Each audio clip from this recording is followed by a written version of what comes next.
Volcanoes are one of the world's most interesting topics. Kids love them, adults love them, everybody likes volcanoes.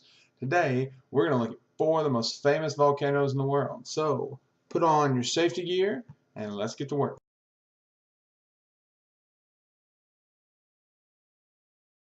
Volcanoes form as magma emerges from the earth and becomes lava. Deposits then build up around that and create the giant volcanoes that you see on Earth today.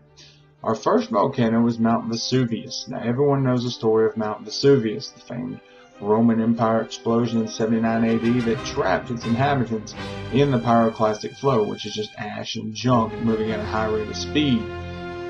The positive part of all this is that one of the main reasons we are able to understand volcanoes and their reactions and their eruptions is by how well preserved the inhabitants of Pompeii, the city destroyed by the volcano, actually are. Here you see a couple examples of what was clearly a very painful and terrible way to go. Even more frightening than the Mount Vesuvius eruption was that of Mount Krakatoa.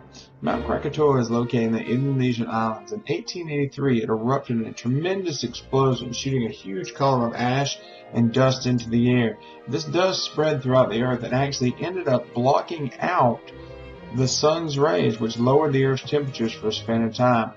The eruption also created a huge tsunami, which touched most parts of the world. It's one of the most powerful eruptions ever. The most powerful eruption in modern history was Mount Tambora. Mount Tambora was what they call a caldera explosion, much like Krakatoa.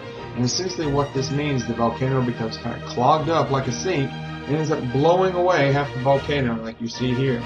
This volcano actually lowered the Earth's temperature for several years, an average of 5 degrees by the time it was said and done. A little less scary is that of Parakuten. Now this volcano actually emerged from the ground in a farmer's field.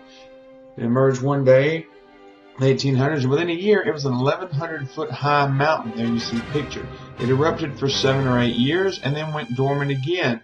In its eruptions, though, it swallowed up 2 of the small towns, including the farmer's home. Luckily, no one was killed. Man, that sure was a scary journey through some of those volcanoes. Hope you enjoyed what you've learned today, and always remember, volcanoes can appear anywhere, even in your own backyard. Hi, I'm Professor Keith, and this is my assistant, Mrs. Rainwater. Today we're going to be making a volcano. In this cup we have baking soda.